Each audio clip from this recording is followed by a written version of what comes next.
món à. Oh my god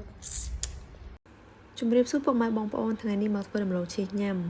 ចាពុកម៉ែបងប្អូនបច្ចេកសម្រាប់ដំឡូងយើងអាចយកដំឡូងមករាំង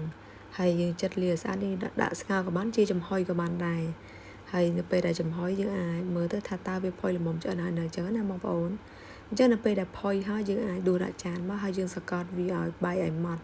សម្រាប់ការសកត់គឺយើងសកត់ឲ្យម៉ត់ណាបងប្អូនបើសិនជានៅដុំវាអត់ឆ្ងាញ់ទេព្រោះពេលដែលយើងញ៉ាំទៅវាដុបអញ្ចឹងណាបងប្អូនអញ្ចឹងយើងព្យាយាមសង្កត់វាឲ្យម៉ត់ហើយបន្ទាប់ពីម៉ត់ហើយចាំយើងដាក់ទឹកដោះគោខាប់ទឹកដោះគោខាប់បងប្អូនចង់បានផ្អែមខ្លាំងដាក់បន្ថែមទៅណាដោយសារនេះខ្ញុំអត់សូវចូលចិត្តផ្អែមទេអញ្ចឹងនេះខ្ញុំដាក់បាល្មមទេហើយបន្ទាប់ពីនោះយើងអាចបន្ថែមជាទឹកដោះគោបើសិនបងប្អូនមានទឹកដោះគោស្រស់ដាក់ទឹកដោះគោស្រស់ក៏បានដែរប៉ុន្តែនេះខ្ញុំបន្ទាន់នេះខ្ញុំដាក់ទឹកដោះគោឆៅហ្មងទៅហើយបន្ទាប់មកយើងច្បល់វាចូលសពដល់ទៅជាល្បាយតែមួយទៅវានឹងខាប់ល្អវាអត់រាវទេហើយយើងអាចបន្ថែមជាស្ករបន្តិចដើម្បីផ្អែមកាន់តែមុតបើសិនយើងអត់ផ្អែមស្ករយើងដាក់ទឹកដោះគោខាប់ក៏វាអត់សូវមានរសជាតិឆ្ងាញ់ដិតដែរអញ្ចឹងណាបងប្អូនអញ្ចឹងយើងអាចច្បល់វាចូលសពសិនទៅបន្ទាប់មកចាំដួសដាក់ចានប៉ុន្តែបើសិនបងអូនចង់ដាក់មួយចានធំដូចចានមុននឹងក៏បានដែរដាក់មួយចានចូលគ្នាទាំងអស់ក៏បានឬក៏មានជាដែកថាសដែកអីហ្នឹងយើងអាចដុតជាមួយនឹងដាក់ចូលជាមួយម៉ាស៊ីន microwave ក៏យើងអាចធ្វើបានដែរប៉ុន្តែដោយសារនេះខ្ញុំ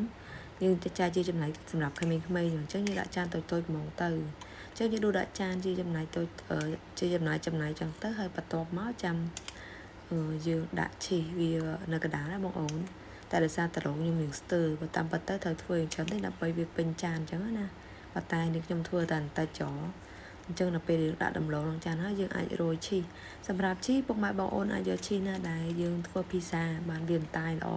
តែបើខុសពីហ្នឹងវាអត់សូវតាយទេអញ្ចឹងពេលដែលយើងញ៉ាំទៅក៏វាអត់សូវឆ្ងាញ់ដែរដោយសារដំឡូងនេះវារួមផ្សំជាមួយនឹងឈីសដែរបើសិនជាឈីសអត់តាយទេយើងញ៉ាំទៅវាអត់សូវឆ្ងាញ់ហើយមួយទៀតវាអត់សូវចាប់ជាតិដែរអញ្ចឹងណាព្រោះដោយសារឈីសខ្លះញ៉ាំទៅវាអត់តែហើយវាផុយអញ្ចឹងណាបងអូនអញ្ចឹងយើងអាចយកឈីសណាដែលគេប្រើជាមួយភីសាអាហ្នឹងវាធ្វើឲ្យតាយកាន់តែខ្លាំងកាន់តែតាយកាន់តែស្វិតគឺឆ្ងាញ់ហើយបន្ទាប់ពីយើងដាក់ឈីសហើយយើងអាចថែមដំឡូងពីលើបន្ថែមទៀតដើម្បីឲ្យពេលដែលយើងដួសញ៉ាំទៅវាតាយបានកាន់តែច្រើនណាប៉ុន្តែដោយសារដំឡូងខ្ញុំមានស្ទើរអញ្ចឹងយើងដាក់បានតែតិចទេបន្ទាប់ពីយើងលាបយើងដាក់ដំឡូងពីលើចានហ្នឹងហើយយើងអាចរោយឈីសពីលើបន្ថែមទៀតដើម្បីដល់ពេលដែលយើងដុតទៅវាកាន់តែឈ្ងុយហើយឈីសយើងញ៉ាំនឹងយើងដួសជាមួយដំឡូងទៅវាកាន់តែតាយឆ្ងាញ់អញ្ចឹងណាបងប្អូនចាឥឡូវយើងមកធ្វើការភ្លក់ទាំងអស់គ្នាតើរសជាតិបែបណាដែរសម្រាប់រសជាតិសម្រាប់នាងខ្ញុំល្មមដោយសារនាងខ្ញុំអត់ចូលចិត្តផ្អែមដូចបច្ចៈមុនហ្នឹងអញ្ចឹងណាអញ្ចឹងអូខេព្រោះដោយសារនាងខ្ញុំអាសាធ្វើញ៉ាំដែរអញ្ចឹងរសជាតិនាងខ្ញុំអាចបានប៉ុន្តែបើសិនបងអូនចូលចិត្តផ្អែមដាក់ឲ្យផ្អែមតិចទៅអីទេហើយមកមើលថាតើតំណបែបណានិយាយទៅពេលដែលយើងដាក់ឈីនឹងកាន់តែច្រើនកាន់តែឆ្ងាញ់ព្រោះវាតាយហើយមួយទៀតតែពេលដែលយើងញ៉ាំទៅវាធំក្លិនឈ្ងុយនឹងទឹកដោះគោផងធំក្លិនឈ្ងុយឈីផងញ៉ាំហើយចង់ញ៉ាំទៀតប៉ុន្តែអ្វីសំខាន់ចានអត់សហការទេបងប្អូនអើយដោយសារអីចានយើងក្តៅហើយដល់ពេលអាចារ្យខ្ញុំត្រហ្នឹងវារៀងទៅប៉ែតវារៀងកផែលអញ្ចឹងដល់ពេលដែលយើងដួសវារត់ទៅមកហើយគូផ្សំនឹងអាចក្តៅផយបងអត់ហើយធ្វើមិនទេ